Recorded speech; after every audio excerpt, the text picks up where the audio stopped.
Les doy la bienvenida a la Ciudad de la Cultura y agradezco su asistencia a un acto literario por el que nos hemos reunido hoy aquí. Por supuesto, también las personas que nos acompañan en esta mesa, a Miguel Ángel, el autor del libro, y a Juan Villa, quien va a dedicar unas palabras al mismo autor. Hoy le damos la bienvenida a un nuevo libro, en este caso de poemas, escrito por un ciudadano de Almonte que ha querido regalarnos sus sentimientos, sus experiencias y su ilusión plasmados en un texto en verso que seguramente va a tener muy buena acogida. Desde el Ayuntamiento no puede ser de otra forma que sigamos siempre apoyando este tipo de iniciativas que no hacen más que enriquecer nuestro patrimonio cultural y hacernos cada vez más libres. La cita de hoy tiene un nombre: Morada. Protagonista de este acto, junto a su autor, Miguel Ángel, y además es también un placer saber que ha sido editado por una editorial con sede en nuestro mismo pueblo, Almajara Editorial. Bueno, sin ánimo de extenderme más, le doy la enhorabuena a Miguel Ángel, las gracias por habernos hecho este regalo literario que quedará para siempre entre nosotros, y deseo que tenga éxito y una muy buena aceptación. Por supuesto que no la ha dejado entre nosotros, fue una de las cosas la primera que hizo con su libro en la mano, llevarlo a la biblioteca municipal, y ahí la tenemos ese ejemplar pues donado y firmado por el propio autor. Muchas gracias, Miguel Ángel, y a continuación tiene la palabra Juan Villa. Muchas gracias a todos y buenas tardes.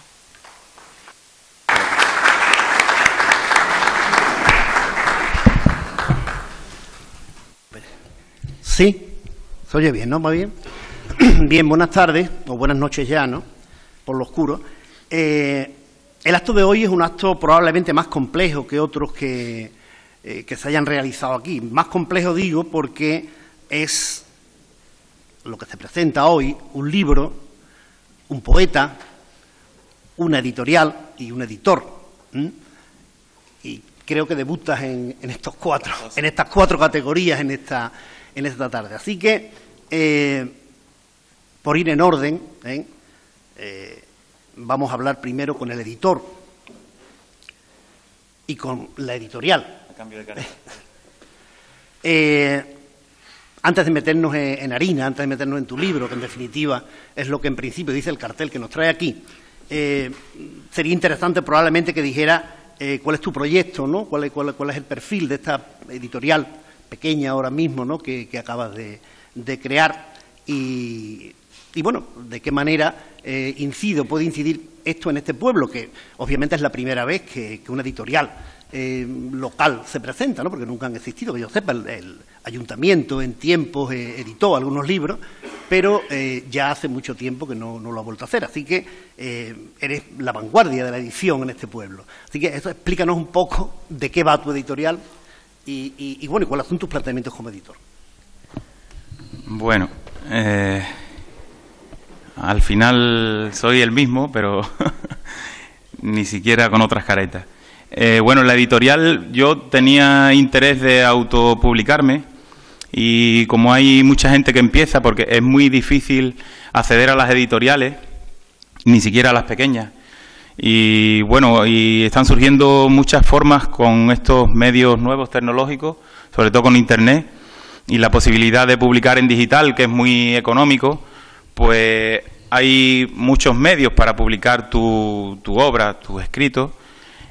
Y lo que pasa es que a través de una editorial hay fórmulas, hay editoriales que te cobran por un servicio. El ejemplo más claro, que creo que casi la que más publica el libro, es Círculo Rojo. Entonces es como si te autopublicaras, porque nadie te pone cortapisas, únicamente tú pagas la edición, pagas el servicio editorial y ellos creo que te hacen una corrección mínima, ni siquiera sé si mucha, y te lo editan y te lo publican y te lo ayudan a distribuir, porque claro, cuanto más vendan, luego ellos se llevan también su porcentaje, además que te han cobrado ya todo el servicio. Entonces, bueno, a mí quizá, no sé, a lo mejor por un poco de celo de la obra que yo escribo, pues quiero controlarlo todo. Además de, por supuesto, para tener más autonomía, más independencia y más libertad para escribir lo que, claro, lo que yo crea que es bueno o que yo quiero escribir y que lo pueda publicar sin límite y sin cortapisa. Entonces, digo, bueno, me puedo autopublicar. Hay muchos autores que se autopublican con su nombre y como mucho aparece el nombre de la imprenta en el lateral del libro y ya está. Y yo digo, pues mis libros tienen que tener un nombre de una editorial, aunque la editorial sea mía, ¿no?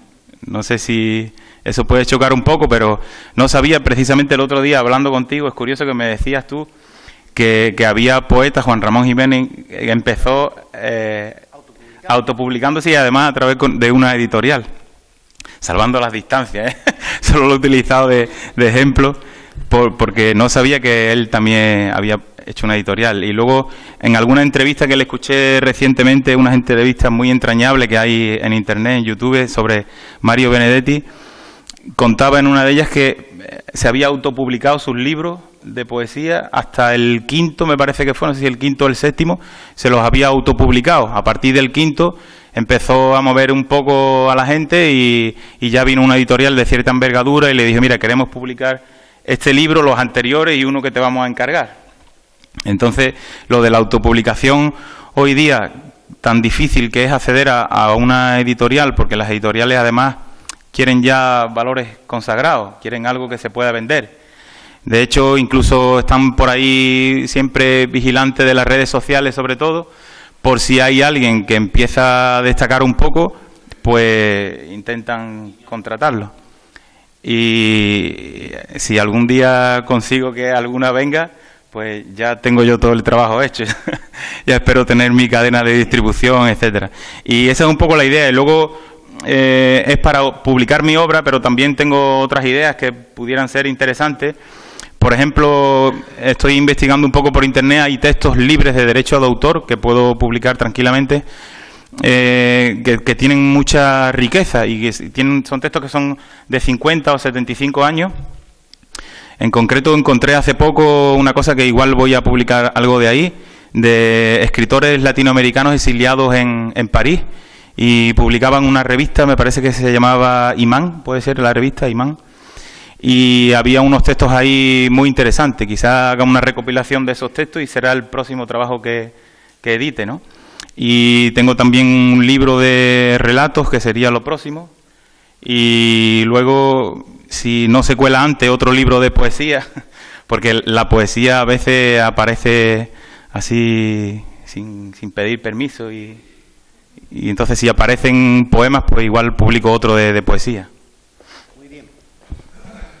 Bien, como decía, este proyecto es un proyecto, me parece que, bueno, que histórico, ¿no? en este pueblo. El hecho de que tengamos una editorial, un editor, que ya nos ha explicado más o menos cuál es su línea de edición y sus razones, es algo que bueno, que hay que tener en cuenta, y debiendo de tener en cuenta también la gente que escribe en el pueblo, o que escribimos, ¿no? Donde me incluyo también.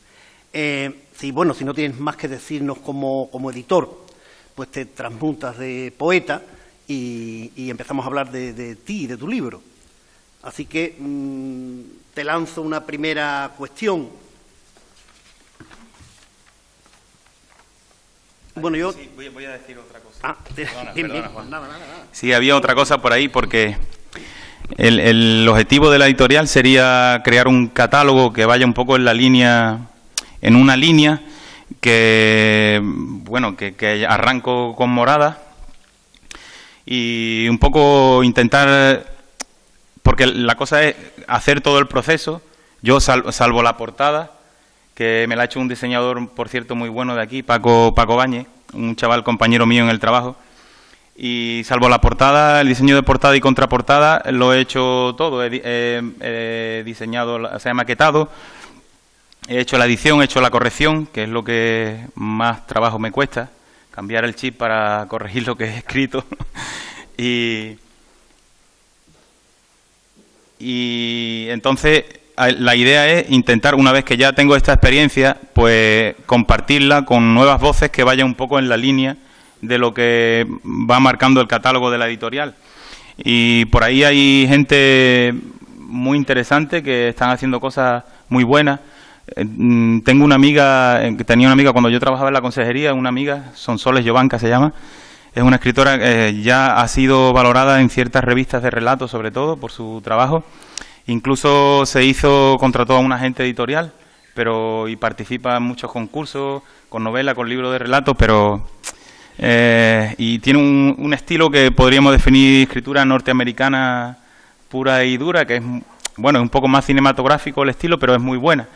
Y en Estados Unidos seguro que si la tradujeran y la publicaran tendría mucho éxito, pero aquí todavía nadie dice nada. Entonces hay nuevas voces que tienen mucho talento y que, claro, también están esperando una editorial importante o medio importante que las publique porque confían en su trabajo. Yo no sé si tengo más o menos talento, pero también confío en mi trabajo y probablemente tengo un poco más descaro y me decidí a lanzarme con la editorial. Así que tendré que crecer como editorial para que estos nuevos autores, nuevas voces quieran venir a la editorial. Muy bien. Estábamos diciendo que cambiamos el chip, pasamos a tu perfil como poeta y a tu libro. Y la primera cuestión, la poesía normalmente es un género literario que se comienza como muy jovencito, ¿no? Normalmente los poetas comienzan de adolescentes a escribir poemas. Yo sabía que tú escribías desde hacía mucho tiempo, pero siempre te conocí como escritor de relatos, ¿no? Entonces me sorprende que salgas, antes que nada, con un libro de poesía. Eres joven, pero no adolescente, lógicamente, ¿no? Entonces, a ti, cuando empiezas con esto de la poesía, que te digo que yo me he sorprendido de verte con un libro de poemas cuando te consideras siempre un prosista, pero en fin. Yo también me he sorprendido, porque es cierto, siempre me gustó escribir, pero sobre todo relatos, y bueno, tengo por ahí alguna cosa, sobre todo en publicaciones del ayuntamiento, un concurso que gané también aquí, que es de segundo de relatos, que me publicaron en una publicación muy bonita que hay por ahí de pequeños cuadernos de Almonte o cuadernillos de Almonte o algo así. Pero lo de la poesía ha sido, no sé, de repente, ¿no? Porque fue a raíz de un curso que hice, creo que fue en 2007 o así, un curso de extensión universitaria en la Pablo de la Vida. Yo estaba trabajando y me dijeron una compañera, mira, hay una cosa de literatura, porque la chica daba clases también en la Olavide, hay una cosa de literatura en la universidad que igual te puede interesar.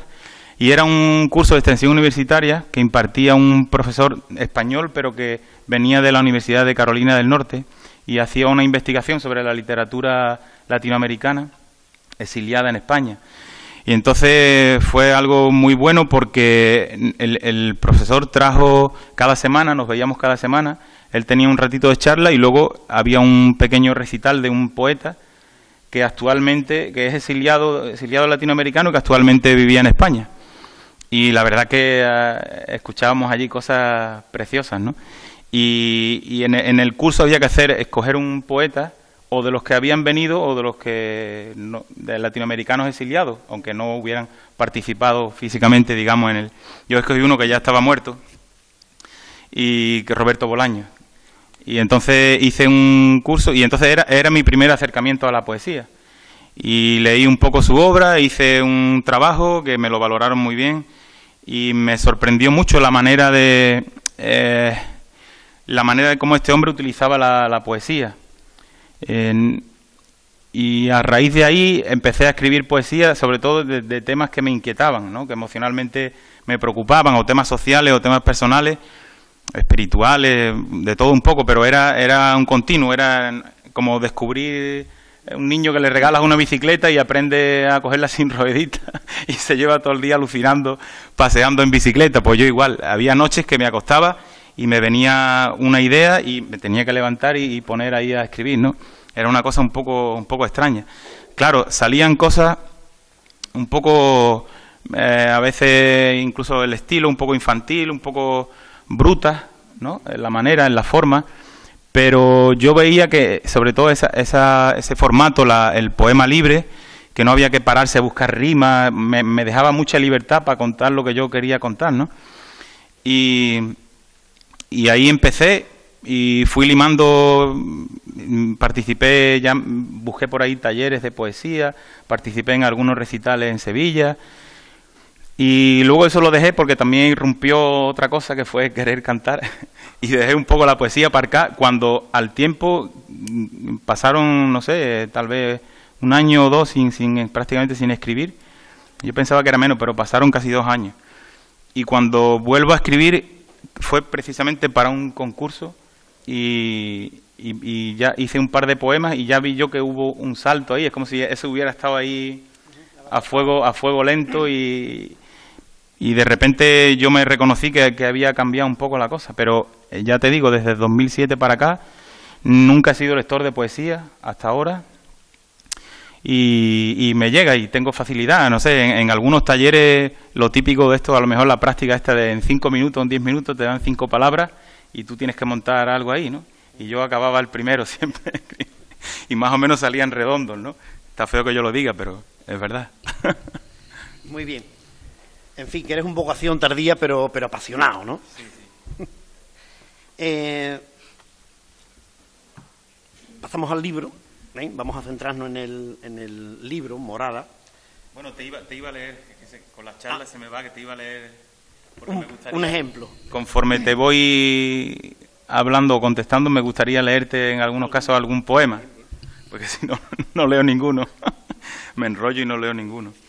Y hablando de esto, de cuando empecé, había aquí, traía el primero, precisamente, el primer poema del libro. El libro se estructura en distintos bloques y cada bloque tiene varios poemas. Y el primer poema, que bien podría ser el último, es uno de los de aquella los primeros versos que fui escribiendo. Lo que pasa que, claro, ha ido evolucionando un poco, sobre todo cuando me planteé publicarlo, pues estéticamente y eso pues cambió bastante, ¿no?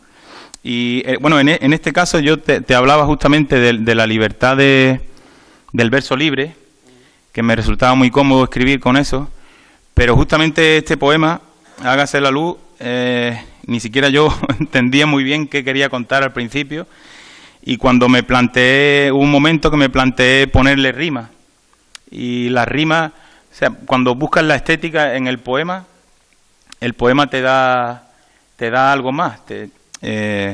Uno cuando escribe, yo siempre digo que la escritura es muy interesante, sobre todo porque aprendes con ella. Porque cuando estás escribiendo, de alguna manera está funcionando más el inconsciente que el consciente. Y cuando pasa un tiempo y vuelves al papel que has escrito, pues dices, bueno, esto ¿quién lo ha escrito esto? ¿No? Esto no soy yo. Y también ocurre, por ejemplo, que hay escritores que uno los admira por sus textos y eso, y luego los escucha hablar, defendiendo sus principios, cómo son, hablando y demás en entrevistas en público, y dice, bueno, esta persona no es la que ha escrito este libro, ¿no? Y creo que ocurre un poco eso, y quizá los escritores deberían de intentar aprender o releer lo que escriben, porque igual hay cosas de interés ahí que no sabían que estaban. Entonces, buscando la estética de un poema, se da un salto en este autoaprendizaje que te comento, y además el hecho de intentar buscarle rima, aunque al principio me daba más libertad el verso libre, pero el intentar buscarle rima, al final el poema dice otra cosa diferente a la que tú pretendías, ¿no? Y bueno, como ejemplo, pues os leo este primero, que se llama Hágase la luz. Hágase la luz. Un trasiego de personas me circunda, focos como lanzas agujerean mis retinas, minan la timidez de la visión moribunda, que se ahoga en rostros bárbaros sin rutinas. El cuerpo me quema doliente, como la bombilla del flexo del escritor que tiene miedo de su muerte. Escribo en verso sin pausa, contra el reloj del tiempo, apuntando al pánico sin causa que trajo el viento.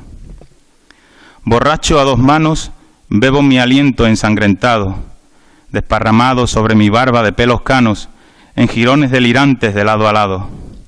De repente, indicios de Dios. Estallan los focos en puzzle desordenado. Me reconozco en todos los rostros heridos, de manos henchidas y corazón minado. Mi cuerpo gira en redonda ventolera, preñándose la bola de hielo que pasa sin pisar la ternura de la estera y se posa tras las puertas del cielo. ruedan sílabas desarraigadas, buscando polvo de rima y beso. En espuma de mar se bañan las luces doradas, astillando las líneas rectas del último verso. Bien, muy bonito. Estábamos hablando ya del libro, aunque ya lo hemos catado. El libro se titula Morada. Los títulos de los libros de poesía normalmente tienen una explicación, tienen un sentido, al contrario que los títulos de las novelas, que normalmente pues el novelista no se marea mucho en buscarle título a una novela.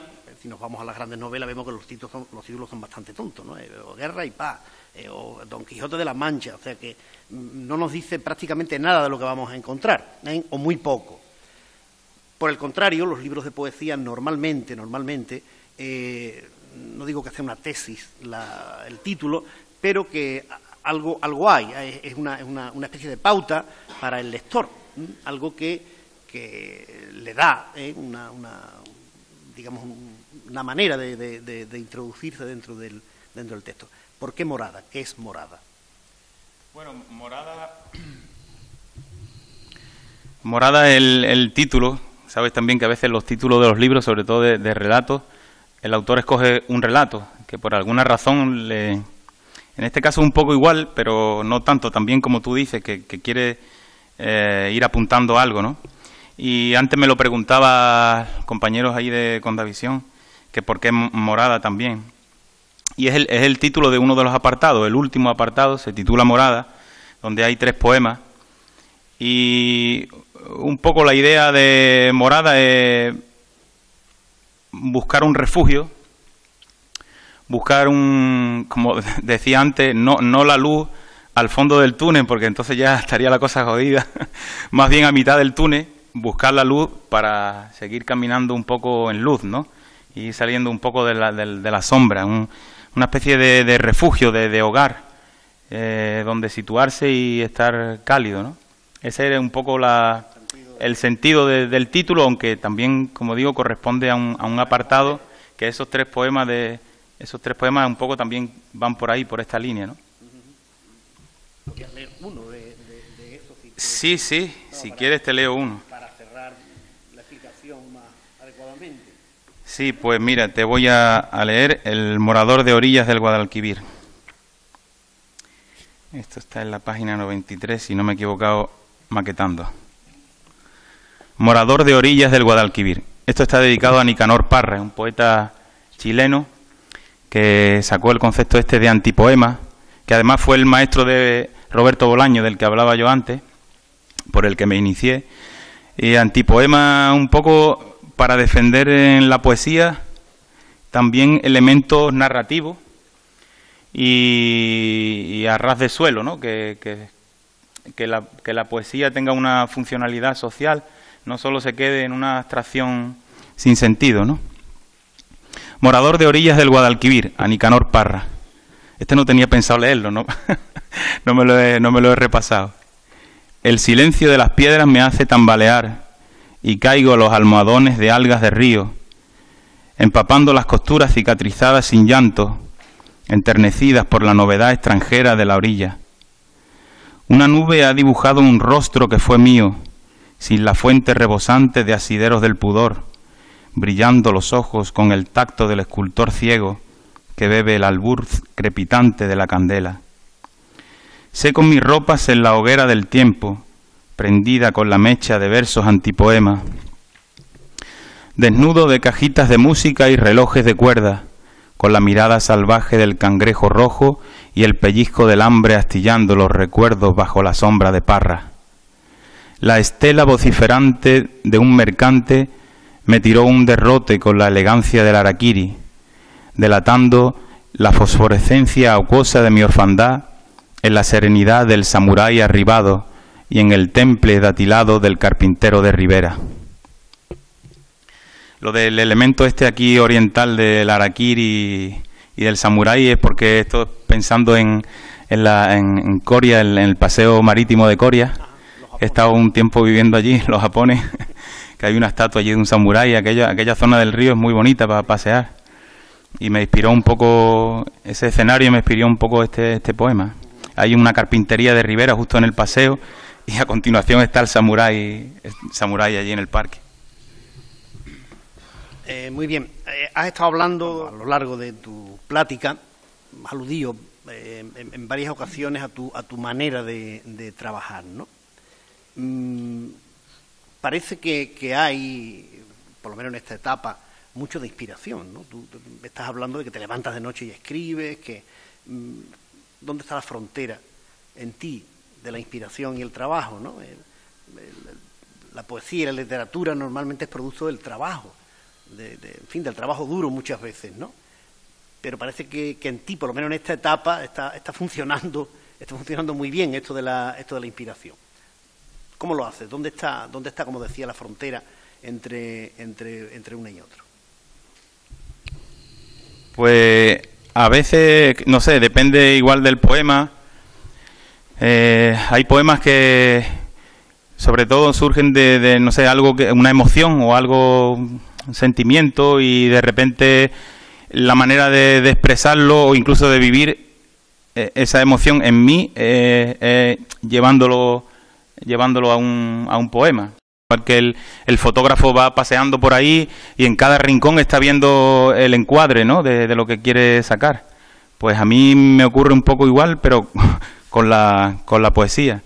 Entonces hay algo que me va quemando un poco por dentro y entonces a veces surge, de la emoción surge el poema prácticamente al completo. Lo que pasa que es cierto que cuando haces algo así como muy emocional, luego hay que pararse un poco, hay que trabajar ese poema, y en el trabajo aparece también la estética, sobre todo el estilo, la forma. Y la forma es muy importante porque tú, la escritura tiene virtudes terapéuticas, como digo, pero bueno, terapéutica puede ser que tú escribes un diario y te desahogas ahí, y terapéutica buscando un estilo literario es otra cosa. Yo creo que es mucho más potente lo de buscar un estilo en una escritura que en principio pudiera ser terapéutica. Si le empiezas a dar vuelta buscando un estilo, buscando una calidad literaria, de repente aquello gana potencia sanadora. Al menos yo así lo veo, y mi poesía lleva un poco ese objetivo, ¿no? Y a veces buscar la estética te aporta mucho. Bertolt Brecht decía, un dramaturgo muy importante, hablaba de que el fondo no se puede buscar sin la forma, que era esencial esa unión entre... Y yo creo que la estética, o sea, la forma, el fondo, perdón, sin cuidar la estética casi no y sobre todo no tiene ese aspecto punzante y que yo quiero buscar en la escritura, ¿no? Quiero que sirva para algo, que sirva a la gente, que sirva para algo. Y en algunos poemas míos han surgido al principio a lo mejor más con un cariz así de la emoción y con elementos más narrativos, más sin tanto estilo literario. Y luego cuando los he trabajado y le he dado vueltas, pues, y sobre todo pensando en la publicación o incluso para participar en un recital, porque la poesía, si no se recita o si no se publica, creo que casi no tiene mucho sentido. Bueno, tiene sentido, es como escribir un diario que no se lo quieres dar a nadie, ¿no? Y entonces ahí, cuando cambias el chip y piensas que se dirige, que tu escrito se va a dirigir a alguien, lo va a leer a alguien, o que tú se lo vas a recitar a alguien, cambia el chip. De repente te viene la inspiración, la exigencia y todo, claro. Y por ahí hay algunos, no sé, te podría leer algunos que haya evolucionado en este sentido que te cuento de haberle echado, digamos, trabajo encima, ¿no? Te voy a leer, por ejemplo, a ver, si te voy a leer hay uno que se llama Sudar la pena. Este poema surgió hace tiempo, no es de los primeros, pero casi, y ha evolucionado, tenía tintes así muy narrativos, incluso nombraba en el poema a mis dos sobrinos y era un poco así jocoso, pero cuando pensé en publicarlo le di la vuelta como un calcetín, mis sobrinos desaparecieron, pero están ahí latentes, aunque desaparecieron del poema. Te voy a leer ese, Sudar la pena, que lo tenemos.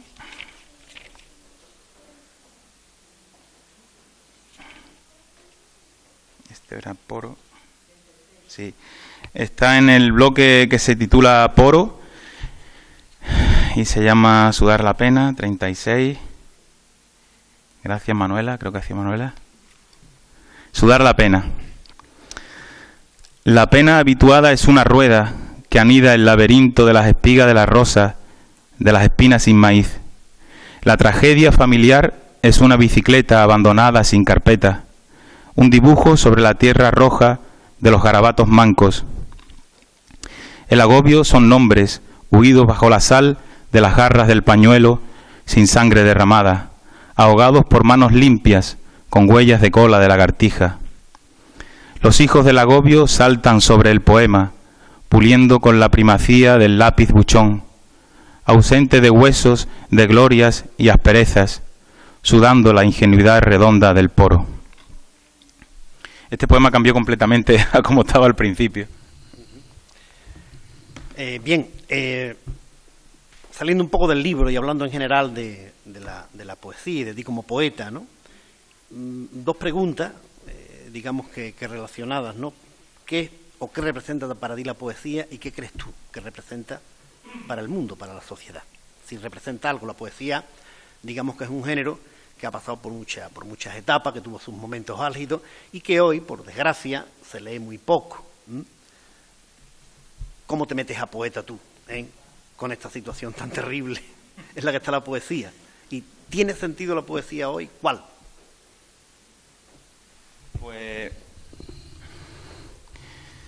Pues justo, seguramente la poesía no tiene, quizá de los géneros literarios, el menos comercial, probablemente, pero no sé, habrá que hacer algo, ¿no? Y yo la veo como una, al menos como para mí llegó así, una herramienta muy potente de comunicación. Y sobre todo enfocada a este objetivo que yo decía antes, ¿no? De un poco provocar un poco en quien lee una especie de despertar. No es un libro, no es un libro de autoayuda, pero mi objetivo es ir más allá de la autoayuda. Es decir, los libros de autoayuda que están muy de moda últimamente tienen, para la gente que está buscando algo, tiene mucha utilidad. Pero yo voy más allá y yo voy a la gente que no está buscando algo, o que cree que no necesita algo, o que cree que está bien, o que la autoayuda no la necesita, que no. Entonces, se trata de calar en el lector sin que se entere que es calado. Entonces tiene que ser a través sobre todo del estilo literario, porque la autoayuda, por ejemplo, dice las cosas claras. Entonces, si tú estás buscando algo, pues te puede servir de ayuda, de ahí el nombre. Pero yo creo que con el estilo literario, sobre todo también por lo que yo decía antes, que cuando uno escribe está funcionando el inconsciente. Y a veces hay cuestiones que afectan a nuestra vida y que difícilmente, a veces incluso desde la psicología, que es muy útil, es difícil que nos ayude porque hay mucha carga que está en el inconsciente. Entonces, si no hay un método de acceder al inconsciente y limpiar eso que está ahí, que ni siquiera sabemos por qué está, ni cómo, pero lo interesante es limpiarlo, pues creo que la escritura puede tener esa virtud. Esto te lo digo yo ahora, pero igual si esto se lo digo a una editorial no publican nunca nada mío. Entonces por eso, entre otras cosas, hago yo mi editorial, porque a mí me gustaría este objetivo para mis trabajos. Hay un libro, me regalaron un libro de poemas hace poco, un autor consagrado, tiene varias novelas y varios libros de poemas, y este en concreto era de un premio importante. No lo nombro porque, no sé, me da cosas, incluso pensé en leer el poema, pero ya me parecía demasiado. Entonces, le leí 4 o 5 primeros poemas, tuve que dejar el libro, que lo retomaré, pero es casi... Le tengo que agradecer y me sirve porque es mi antagonista, o sea, que es lo que yo no quiero con la poesía, ¿no? Entonces, al ver lo que yo no quiero, entiendo mejor lo que quiero. Y recuerdo el primer poema, que el segundo poema del libro, ya me digo, bueno, yo esto no entiendo que estéticamente y todo puede tener calidad literaria y puede ser interesante para la literatura, pero hablaba un poema que creo que tiene tintes biográficos, y si no lo tiene, casi todavía peor, porque hablaba de un niño cuando tenía él 9 años, que casi se ahoga en una piscina, y alguien mágicamente aparece como un fantasma, lo salva, y se fue y ni siquiera dijo quién era, y él le echaba en cara en el poema que lo hubiera salvado, ¿no? Que me tenías que haber dejado allí, ahogarme y morirme y haberme dejado allí y tal, no sé qué. Y claro, eso, quien quiere ahogarse es el adulto, no el niño con 9 años. Y bueno, no comparto, no sé, hacer esfuerzo en hacer ese tipo de literatura, digamos, para hundirnos en la oscuridad, no, más bien es todo lo contrario, ¿no? Y es un poco el objetivo que persigo. Entonces, te hablaba de que es una herramienta de comunicación muy, muy importante, pero también, insistiendo un poco en lo del estilo, había algo que no quería que se me pasara, que quería comentarte, que, por ejemplo, ¿por qué yo escojo la poesía y no me dedico a escribir libros de autoayuda o lo que sea, si me gusta intentar ayudar a la gente, ¿no? Y entonces, le escuchaba a un poeta, Antonio Gamoneda, en una charla que dio ahí en Plaza Nueva, en la Feria del Libro de Sevilla. Yo pasaba y le escuché eso y me quedé con aquello, que definía el estilo literario como una dislocación del lenguaje. Una dislocación del lenguaje, y es justo lo que la técnica que se utiliza en poesía, o que se suele utilizar, es esa, pero no solo dislocación del lenguaje para decir cosas sin sentido, la dislocación por la dislocación, por el artificio de juntar palabras y formar versos, sino que la dislocación, con esto de contar cosas que son difíciles de aprender o de interiorizar, pues esa dislocación del lenguaje, aunque no sea algo claro, te deja un sentimiento, te deja un pozo en esa lectura, y luego eso tú no te das cuenta, pero poco a poco te va haciendo efectos, ¿no? Y un poco ese es el objetivo que persigo con mis textos. Sin embargo, te quería, hablándote de esto, te quería leer uno de mis poemas, porque no es solo la dislocación, o sea, buscar el lirismo y la dislocación del lenguaje, sino que también tengo poemas más con elementos más narrativos, que son, digamos, más fácil, más entendibles, y también es interesante la mezcla de ambas cosas, la dislocación del lenguaje junto con elementos narrativos. Y hay un poema en el libro, que prácticamente es una cena. Normalmente los poemas no se explican, pero bueno, aprovecho y explico un poco este. Es casi una escena, podría ser una escena de una película, una escena cinematográfica, y hay un accidente de alguien que perdió a su pareja. Entonces el poema se llama 2 menos 1. Está en un apartado, en el segundo bloque, que se titula Matemáticas, pues 2 menos 1. Página 20.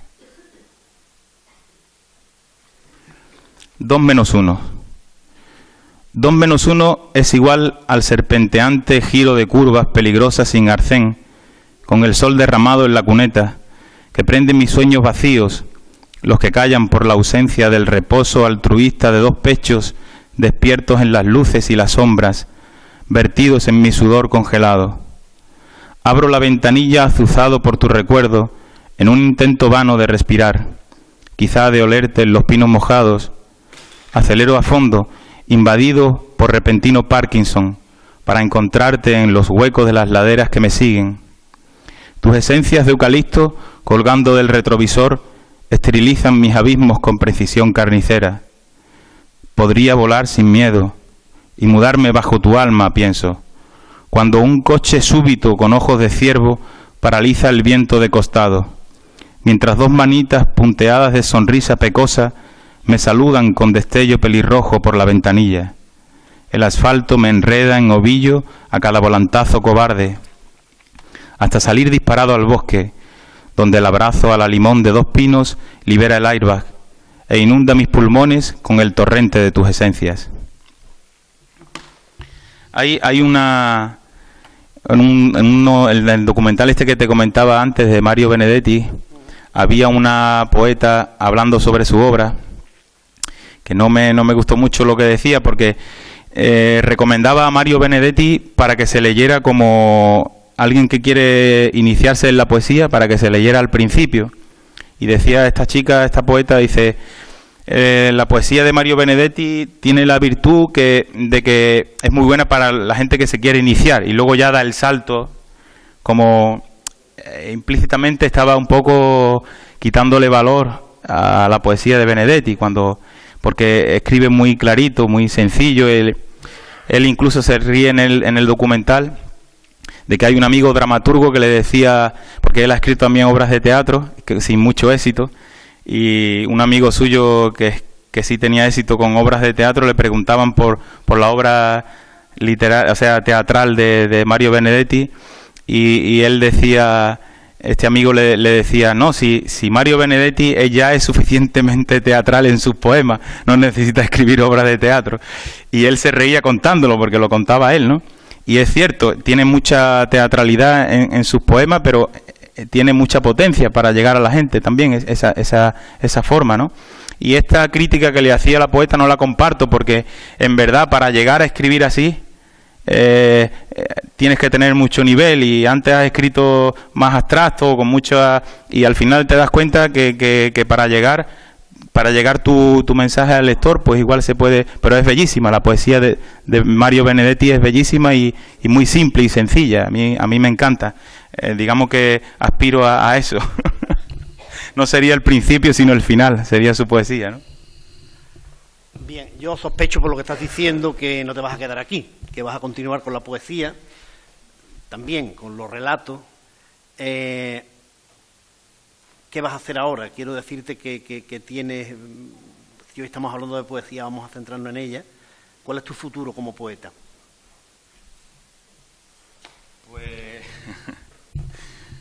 Pues no sé, en principio si sigo teniendo dinero para gastármelo en libros, seguiré sacando libros de poesía.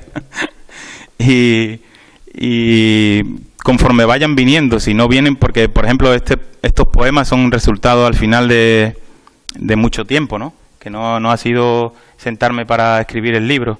Han ido surgiendo a lo largo de varios años y al final me decidí a recopilarlo, a revisarlo, a trabajar alguno más y aquí quedó. Entonces si consigo el objetivo que quiero, que es llegar a la gente, en este sentido que digo, de ir pinzando a la gente y pues entonces seguiré escribiendo. Si veo que mi objetivo no se cumple, pues no, independientemente de que pueda tener más o menos aceptación en el mercado editorial, ¿no?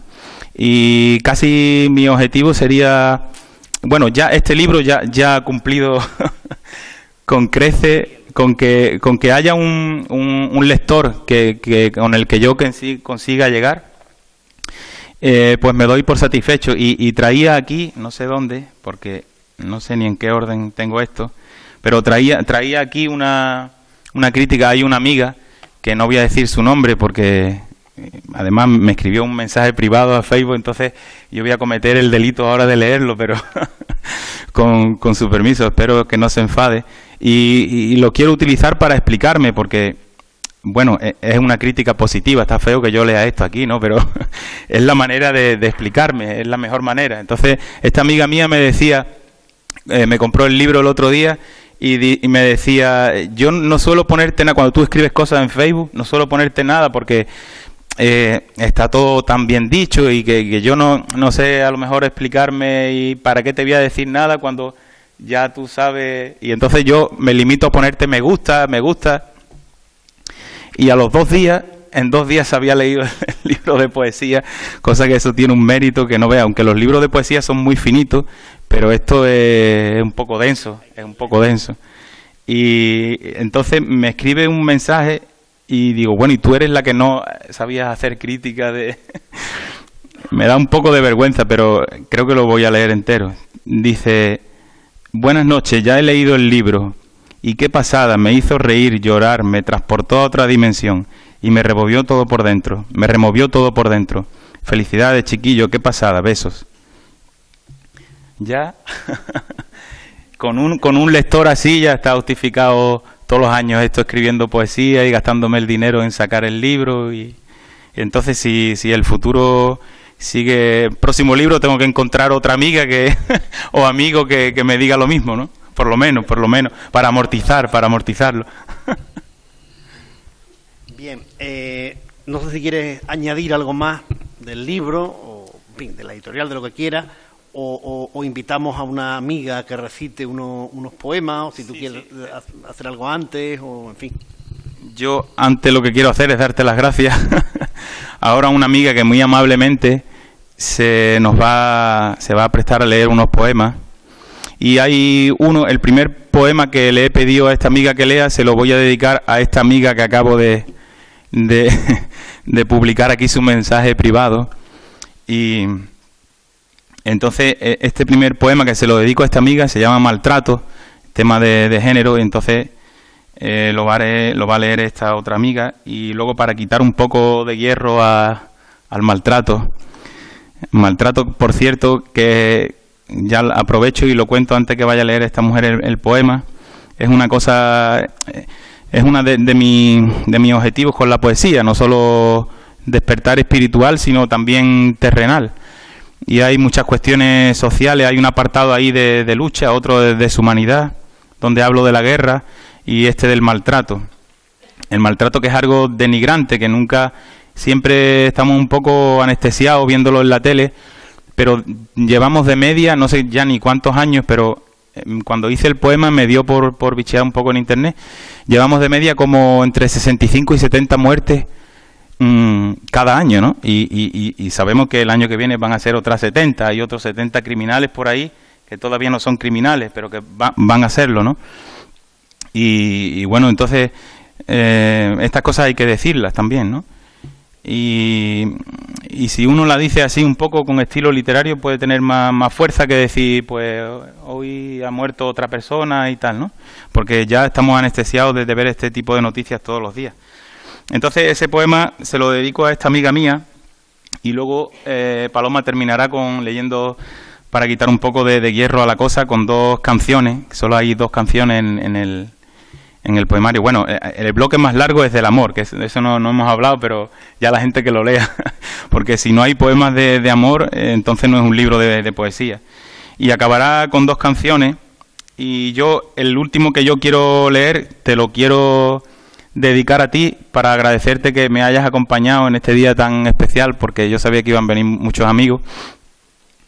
Y en este poema se habla un poco así de Doñana, y digo, este va a ser el perfecto para dedicárselo a Juan, que me tienes que permitir, porque el poema ya está dedicado, en la edición está dedicado a un poeta argentino que se llama Juan Gelman, y lo voy a compartir contigo, si no te importa. El poema se llama Epitafio Gelmánico, en homenaje a Juan Gelman. Juan Gelman es un poeta argentino que, bueno, aunque yo empecé con Roberto Bolaño, el que ya me dejó cao fue Juan Gelman. Y por su poesía, porque me gusta mucho, y además por el trasfondo, porque este hombre la ternura andante escribiendo poesía, y sin embargo tenía motivos para escribir y despotricar con mucha rabia, porque la dictadura chilena le secuestró al hijo y a la nuera, y años después descubrió a los nietos, a un nieto y a una nieta, en fin, y el hombre este ha vivido todo eso y sin embargo en su poesía no se ve, hay cosas lógicamente, pero no se ve un atisbo de rabia.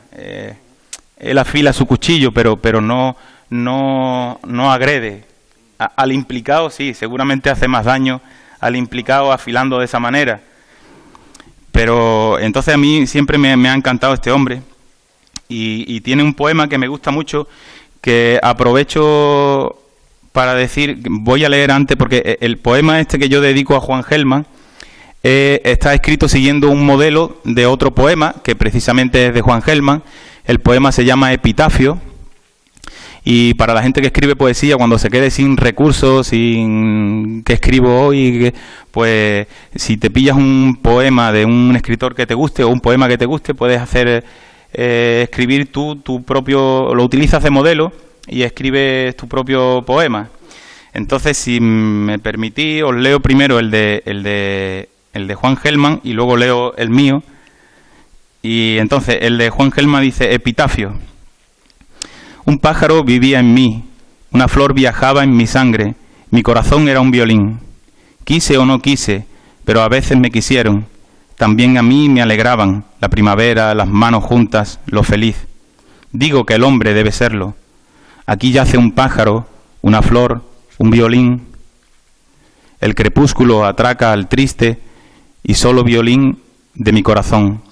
El crepúsculo instala muchachas melancólicas en el balcón. El crepúsculo toca en las esquinas una música gris y llora largamente, blandamente. ¿No lo oís? Este es el poema de Juan Gelman y el que yo le hago en homenaje, que quiero dedicártelo a ti, Juan, en agradecimiento. Se llama, como he dicho, Epitafio Gelmánico, página 95, y dice así: Epitafio Gelmánico a Juan Gelman y a Juan Villa. Son dos Juanes. No había, eso no estaba preparado. Gracias, padre, por el nido de serrín. Gracias, madre, por la nana de leche. Gracias, hermano, por la ropa ya vapuleada. Gracias, doñana, por el despertar del rocío. Gracias, Dios, por mi armónica en el bolsillo.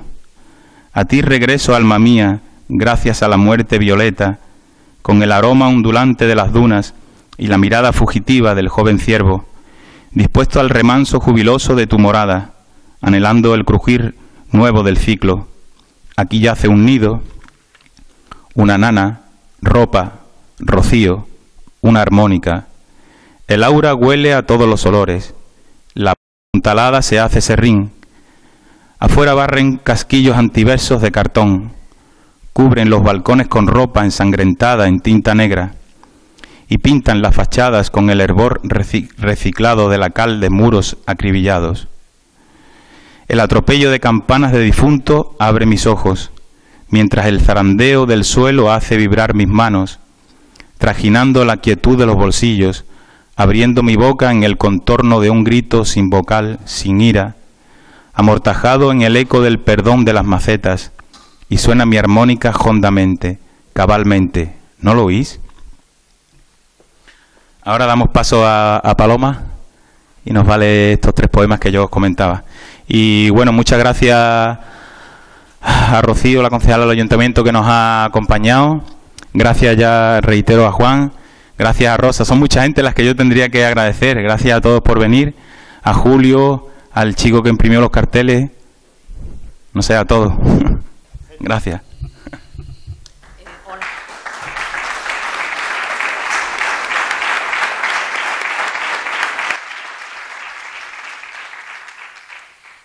Hola, buenas noches. Muchas gracias, Miguel Ángel, por ofrecerme la oportunidad de recitar tus poemas. No puedo decir como tu amiga lo que ha dicho por privado, yo lo diré en público, que me gusta, porque acabo de tener el ejemplar en mis manos y solo, bueno, ofrecerle a todos la... ¿No se oye? Vale. ¿Se oye mejor, señora? Mejor. Vale. Pues eso, ofrecer la lectura y recitar estos poemas para que todos, bueno, pues disfruten de este poemario. Maltrato. Caricias sobre una carne trémula, cercada de estacas, y alambre de espinos, carne machacada a fuego. Propiedad privada, alimentada, donde el hombre compra refugio de fríos prehistóricos. Se pinta el cuello de jirones verdes, azulados en gritos de ordeno y mando, y se viste para andar por casa. A ella no le gusta la metamorfosis. La atrapó la sorpresa de una cláusula no tratada. Quiere volver a dibujar con su madre el vapor de las meriendas y a acicalar de chicha inmigrada las riñas amorosas de vecinas. Quiere volver a calentar el café de puchero a su padre en las mañanas temblorosas sin alcohol a cambio de un beso desinteresado. Pero él ha estrechado pasillos, cerrado puertas y ventanas y congelado 3/4 partes de la cama. En mitad del sueño, un estruendo de camiones abrió la esperanza de huir y entró el aire sordo de la noche. Lluvia de zúrridos de galgos sedientos despertó a los buitres mudos del barrio. Se cerró el trato con sello lívido. El vacío se llenó de piedras negras, bandejas de ego y de ¿qué dirán? Alimentaron el verbo amor mío, tapando el pozo donde se oculta la identidad de un hombre propio, que se limpia las manos en cubos colmados de vómitos de orgullo, que se enfría el cuello en ungüento de bilis irritadas, que masturba su hombría con caricias sobre una carne muerta. Pasamos al apartado canción. Vidalita flamenca.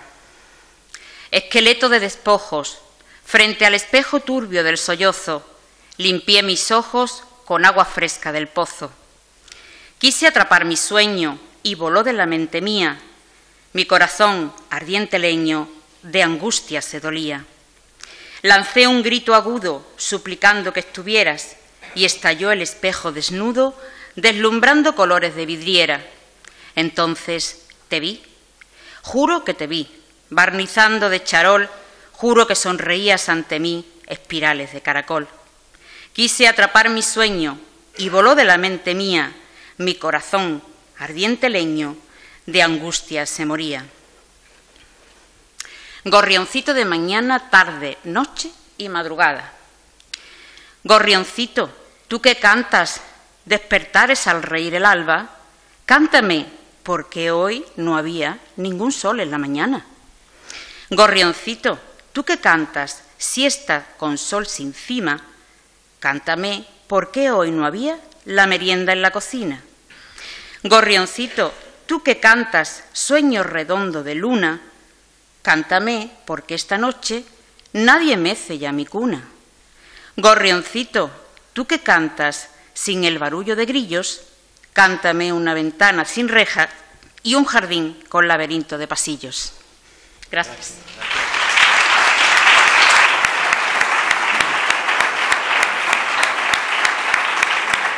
Gracias.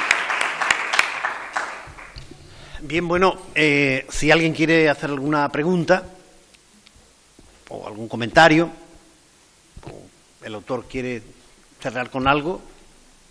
Si alguien quiere preguntar algo, yo estoy dispuesto. Si no, pues... ¿Dónde lo vamos a poder encontrar? Esa es una cosa que no hemos hablado. Ese es el siguiente trabajo que también hago yo, en la promoción.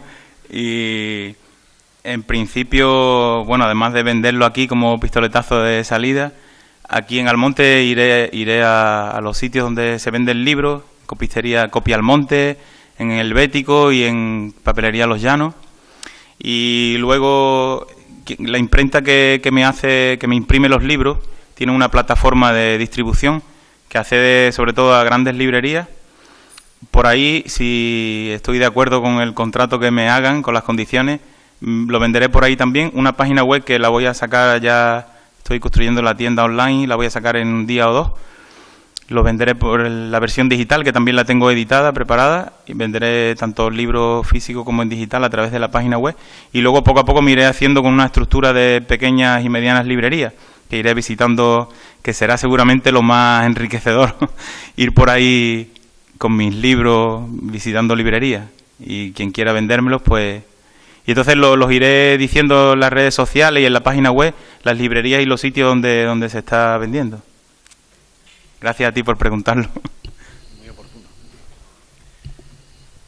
Bien, pues si no hay ninguna otra pregunta, cerramos la sesión. Gracias por la paciencia. Buenas noches y muchas gracias a todo el mundo.